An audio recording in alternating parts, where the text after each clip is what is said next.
अफगानिस्तान से हिंदुस्तान आए थे। 1526 में युद्ध हुआ था पानीपत का, जो बाबर और इब्राहिम लोदी के बीच हुआ था। तो बाबर ने इस युद्ध को जीता था, तो दिल्ली को फतेह किया था। हुआ सर यहीं पर, ये खानुआ का मैदान है, 10 किलोमीटर के एरियाज में फैला हुआ है। अब किसान लोग खेती बाड़ी करता है, तो इसलिए हरियाली है। पहले सिर्फ ओनली ऑन डस्ट हुआ करती थी।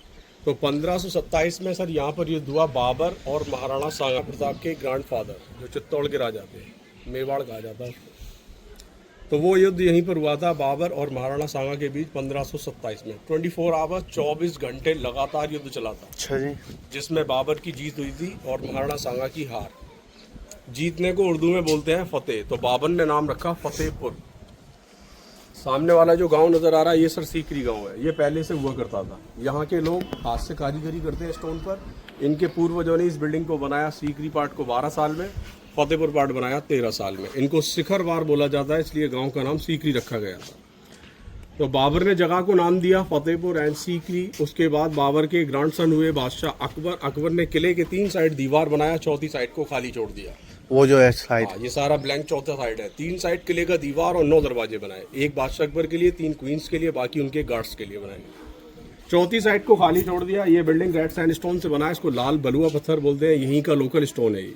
जब बिल्डिंग 12 साल में बनके कंप्लीट हुआ, गर्मी का मौसम आया, बिल्डिंग गर्म होने लगा, तो बादशाह अकबर ने इस पूरे बैक पार्ट के अंदर में आर्टिफिशियल लेक बनाया, मोती झील, जिसकी ठंडी हवा महल के अंदर में आती थी। कहाँ है वो झील? वो सूख चुका है, किसान लोग खेती बाड़ी करता है। अच्छा। क्योंकि आर्टिफिशियल बनाया गया था, यहाँ कोई रिवर नहीं है आसपास, इसीलिए बादशाह अकबर फिर जो है आगरा से और हवा महल किधर है दिखाएगा।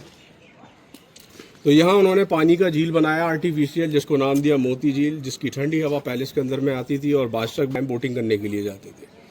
सामने बनाया गया मीनार। ये बादशाह अकबर के एक हाथी की कब्र है, क्योंकि बादशाह अकबर के ज़माने में फांसी की सज़ा नहीं हुआ करती थी।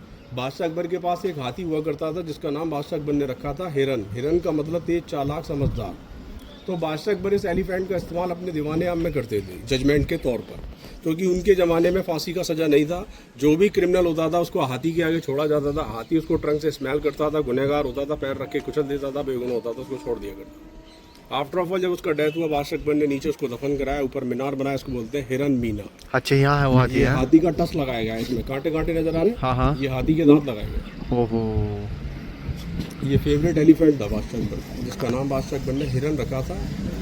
ये बादशाह अकबर इसका यूज़ अपने दीवाने आम में करते थे। ये सब बिल्डिंग के चारों साइड में ऐसे वाटर टैंक बनाए गए थे, जिसमें बारिश का पानी स्टोर किया जाता था, फिर रॉयल फैमिली के यूज़ के लिए लिया जाता था। यहाँ पानी का प्रॉब्लम था। बादशाह अकबर के ज़माने में यहाँ का जो वाटर था वो नमकीन सॉल्टी वाटर हुआ करता था। और ये जो रास्ते हैं निकल रहे हैं, ये सीकरी गाँव जाने का रास्ता है। ये नीचे जो नीचे, ये नीचे, ये तो आज के अंडरग्राउंड रास्ते हैं सारे। अच्छा, बंद है सारे? हाँ, सारे बंद कर दिया, सब बंद है। ऊपर जाना और बिल्डिंग सारी बंद है। यहाँ सामने बादशाह अकबर उनकी क्वींस के एक्सपेंसिव क्लॉथ वॉश हुआ करते थे। इस सेक्शंस में यहाँ से लेके वहाँ तक ड्राई हुआ करते थे। इनके जो कपड़े हुआ करते थे, जिसके अंदर में डायमंड और सोने का तार लगाया जाता था। एक्सपेंसिव क्लॉथ, जिनकी सिक्योरिटी बहुत होती। अच्छा जी। सामने वाला ब्लैक डॉम, ये उस जमाने का मिंट हाउस, बादशाह अकबर का कॉइन का फैक्ट्री। यहाँ बादशाह अकबर की गोल्ड की करेंसी बनती थी, इसको टकसाल बोलते हैं। अब हम देखेंगे दीवाने खास, जहाँ